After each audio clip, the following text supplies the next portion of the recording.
Hello बच्चों।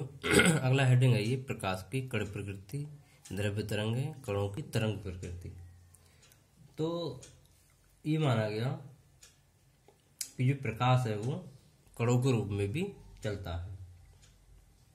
अब जैसे प्रकाश विद्युत प्रभाव है, क्वांटम प्रभाव है, इन सब से ये बात स्पष्ट हो गई कि प्रकाश इनकी व्याख्या हम तभी कर सकते हैं जब प्रकाश को हम कण मानेंगे। ठीक है। और एक वैज्ञानिक थे मैक्सवेल। तो मैक्सवेल ने ये बताया कि जो प्रकाश है वो एक उच्च आवृत्ति की विद्युत चुम्बकीय तरंगें होती हैं जो निर्वात में प्रकाश की चाल से चलती हैं। यानी जो प्रकाश है वो क्या है, विद्युत चुम्बकीय तरंग, और निर्वात में प्रकाश की चाल के बराबर ही चलेगा। तो अब इसको कहना चाहिए ये सीधी रेखा में चलता है, ये भी इन्होंने बताया। और दूसरा इसको जो है इसके तरंग गुण के आधार पर परावर्तन, अपवर्तन, इन सब की व्याख्या कर दी गई। ठीक है। और क्या कहते हैं, जो प्रकाश विद्युत प्रभाव है, प्रकाश विद्युत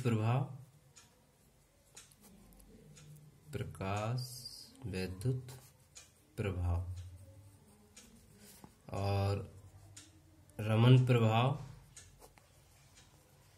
इन सब की व्याख्या करी गई है प्रकाश को कण मान के। ठीक है। तो अब यहाँ बात आती है द्रव्य तरंगों की। द्रव्य तरंगें क्या होती हैं? तो मैं दो बातें बताई आपको भाई कि प्रकाश विद्युत प्रभाव, क्वांटम प्रभाव, रमन प्रभाव, इनकी व्याख्या क्वांटम सिद्धांत के आधार पर की गई है और तरंग सिद्धांत के द्वारा इनको नहीं समझाया जा सकता। क्वांटम का मतलब ये हुआ कि प्रकाश ऊर्जा के छोटे छोटे पैकेटों के अथवा बंडलों के रूप में चलता है, उन्हें हम कहते हैं क्वांटम या फोटॉन। तो अब दिक्कत ये हो गई भाई कि प्रकाश को क्या मान लिया गया, कण मान लिया गया और एक जगह तरंग मान लिया गया। तो दिक्कत ये उत्पन्न हो गई, क्या प्रत्येक जो कण है वो एक तरंग हो सकता है? मतलब ये हुआ कहने का कि प्रकृति में जितने भी कण हैं तो वो भी तो एक तरंग होने चाहिए। कहने मतलब ये हुआ कि अगर प्रकाश तरंग है और वो कण भी है तो जब कण मानना है तो वो तरंग हो सकता है। तो इसी तरीके से दुनिया का प्रत्येक पदार्थ भी एक तरंग की तरह व्यवहार उसका होना चाहिए। ठीक है। तो एक वैज्ञानिक थे डी ब्रोगली। वैज्ञानिक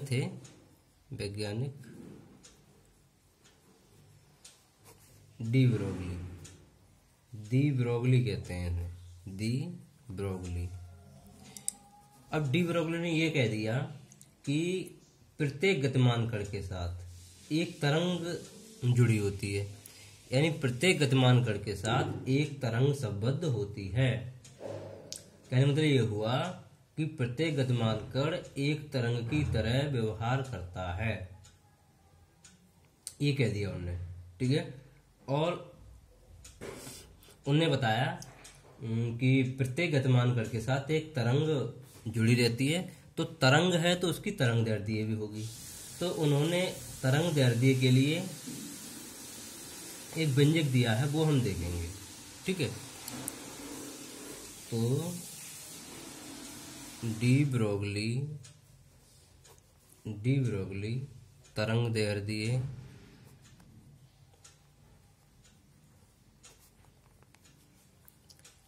के लिए व्यंजक। अब डी ब्रोगली ने यह कह दिया भाई कि प्रत्येक गतिमान कण के साथ एक तरंग जोड़ी जा सकती है। ठीक है। यानी प्रत्येक गतिमान कण, यानी वो कण चाहे किसी भी द्रव्यमान का हो, उसके साथ एक तरंग जुड़ी रहती है। ठीक है। तो देखो, क्वांटम सिद्धांत के अनुसार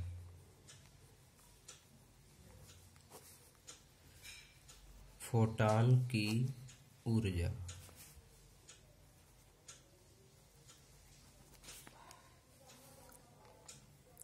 E बराबर एच न्यू, ये ऊर्जा होती है फोटान की। मैंने बताया था कि फोटान ऊर्जा के पैकेट होते हैं और उनमें प्रत्येक फोटान की ऊर्जा एच न्यू होती है। यहाँ एच है प्लांक नियतांक, एच है प्लांक नियतांक और न्यू है फोटान की आवृत्ति, फोटोन की आवृत्ति।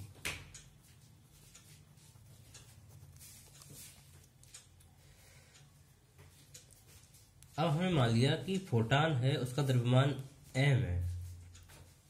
फोटोन का द्रव्यमान कितना है? m। मानो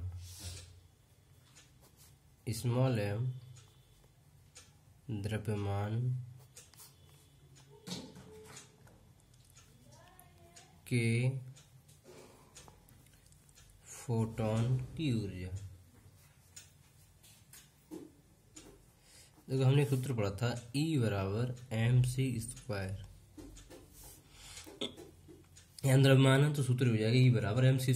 m है फोटोन का द्रव्यमान और c है प्रकाश की चाल, c प्रकाश की चाल। देखो एक बात निकल के आती है कि ये कह दिया डी ब्रोगली ने कि प्रत्येक गतिमान कण के साथ एक तरंग संबंध होती है या वो तरंग की तरह व्यवहार करता है, तो हमें तरंग दिखाई क्यों नहीं देती है? तो तरंग दिखाई इसलिए नहीं देती है क्योंकि उस तरंग का तरंग दैर्ध्य दृश्य प्रकाश की तरंग दैर्ध्य से कम होता है, इसलिए वो तरंग हमें दिखाई नहीं देती है। ठीक है, दोनों समीकरणों को बराबर कर दो, दोनों समीकरणों से।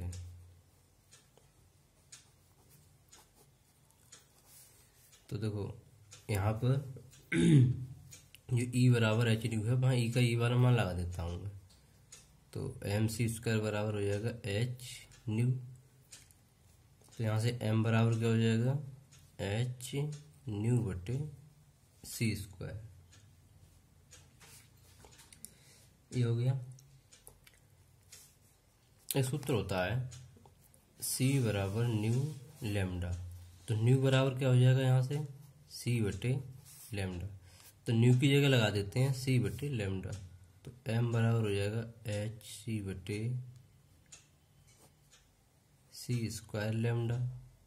c से स्क्वायर कट जाएगा तो m बराबर बचेगा h बटे c लैम्डा। एक सूत्र ये हो गया। तो जैसे भी मान दिए हुए होंगे वो हम प्रयोग में ले आएंगे। यहाँ से हमने m का मान निकाल लिया, ठीक है। अब निकालेंगे फोटॉन का संवेग।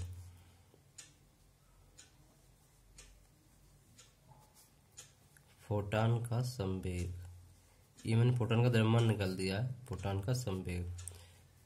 अब देखो जिस वस्तु में द्रव्यमान होगा उसका हम संवेग भी निकाल सकते हैं। तो संवेग को लिखते हैं P से। P बराबर होता है mc, m द्रव्यमान है और c है चाल। तो P बराबर हो जाएगा m का मान ये वाला लगा देते हैं, c ऐसे ही रहेगा, m की जगह हो जाएगा h बटे c लैम्डा। c से c कट गया, c से c कट जाएगा।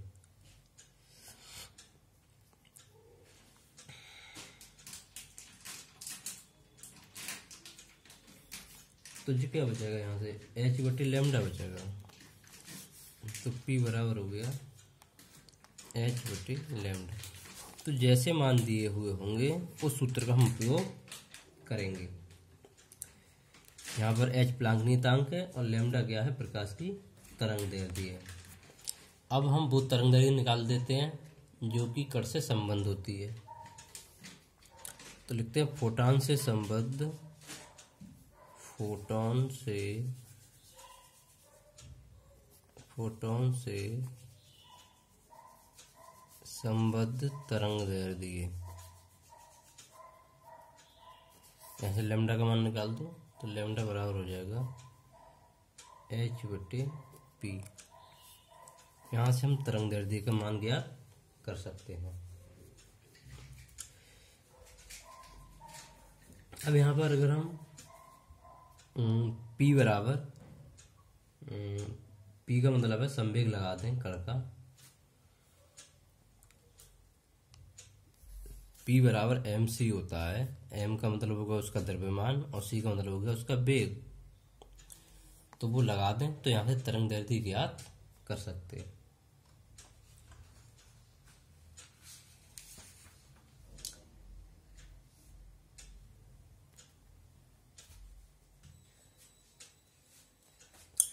यहाँ पर हम P का मान लगा सकते हैं। तो P बराबर होता है m b, ये संवेग होता है। तो लैम्डा बराबर हो जाएगा h/mb। तो यहाँ से हम तरंग दैर्ध्य का मान ज्ञात कर सकते हैं। तो ये सूत्र निकल के आया है। ये तरंग ये डी ब्रोगली तरंग दैर्ध्य का सूत्र कहलाता है। यहाँ से हम ये लैम्डा का मान ज्ञात कर सकते हैं।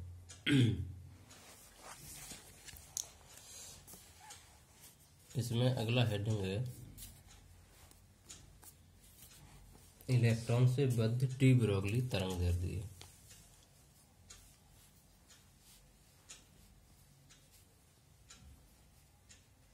इलेक्ट्रॉन से बद्ध डी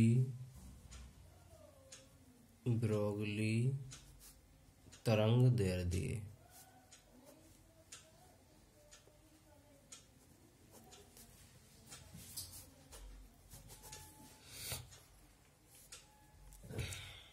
इसका फार्मूला निकालेंगे। सूत्र है छोटा, माना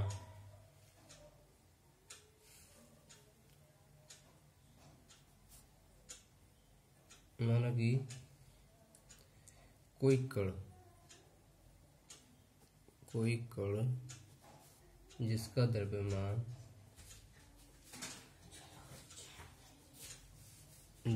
द्रव्यमान स्मॉल m तथा वेग b है तब। तो देखो लैम्डा बराबर सूत्र निकाला था हमने h/mb, ये निकाला था। हम क्या करते हैं भाई, हमने मान लिया कि जो इलेक्ट्रॉन है उसकी गतिज ऊर्जा माना इलेक्ट्रॉन की गतिज ऊर्जा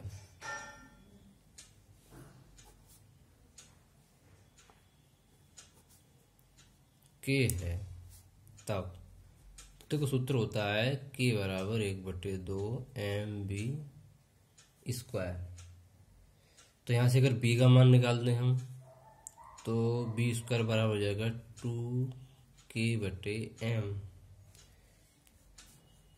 और B बराबर क्या हो जाएगा, B बराबर हो जाएगा √2k/m। देखो मैंने B का मान निकाल लिया है। अब ये वाला B का मान हम इसमें लगा देते हैं। तो देखो लैम्डा बराबर क्या बन जाएगा, h/m ऐसे ही रहा और B की जगह पर आ जाएगा 2k/m। देखो यहाँ पर ये जो m अगर इसके अंदर ले जाए हम तो m² हो जाएगा जी, ठीक है। तो देखो लैम्डा बराबर क्या हो जाएगा, h/रूट में ले जा रहा हूँ मैं, तो 2m²k/m। अब इस वाले m से स्क्वायर कट जाएगा तो लैम्डा बराबर हो जाएगा h/√2m k। k गतिज ऊर्जा है और m है उसका द्रव्यमान। तो एक फार्मूला ये बन गया हमारे पास इलेक्ट्रॉन से जुड़ी है तरंग, उस तरंग दैर्ध्य का, ठीक है। ये तब लगेगा जब इसमें k का मान दिया हुआ हो, और k का मान अगर नहीं दिया है और भी मान दिया हुआ है तब, ठीक है। आगे लिखते हैं माना इलेक्ट्रॉन को ब्राह्म अवस्था से बी वोल्ट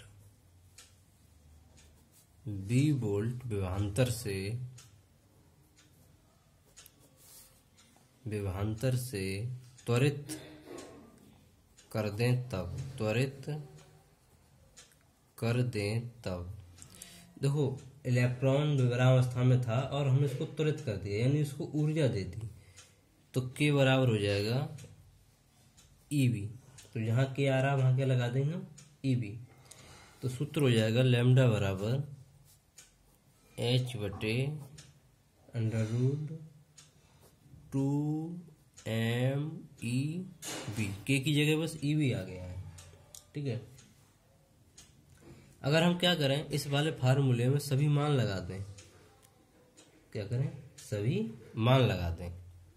ठीक है, सब मान जानते हैं हम, कांस्टेंट होते हैं, सब मान लगा देते हैं। देखो h का मान होता है 6.6 गुणा 10 की घात -34 और m होता है इलेक्ट्रॉन द्रव्यमान, तो m बराबर होता है 9.1 गुणा 10 की घात -31 किलोग्राम और E होता है इलेक्ट्रॉन का आवेश 1.6 गुणा 10 की घात -19 और B ही रहने दो। ठीक है, मान लगा देते हैं, तो मान लगाओ जरा। तो लैम्डा बराबर h का मान हो गया 6.6 गुणा 10 की घात -34, नीचे मान लगा दो रूट में 2 गुणा इलेक्ट्रॉन द्रव्यमान 9.1 गुणा 10 की घात -31 और ई का मान 1.6 गुणा 10 की घात -19 और ये भी ऐसे ही रहा। ठीक है, इन सबको हल कर लिया भाई, तो ये लैम्डा बराबर आ रहा है रूट में 150 बटे बी, ये याद रखना पड़ता है। ठीक है, मान 150 बटे बी। तो यहाँ से लैम्डा बराबर हो जाएगा 50 का वर्गमूल निकाल दें। इस समय इसका मात्रक मीटर आ रहा है भाई, मीटर। ठीक है, तो ये हो जाएगा 12.27 बटे रूट में बी और यहाँ मात्रक हो जाएगा इसका एंगस्ट्रॉम। तो देखो अगर सीधा विभवांतर दिया हुआ हो और हमें तरंगदैर्घ्य ज्ञात करना हो तो हम ये वाला फार्मूला प्रयोग में लाएंगे। ठीक है।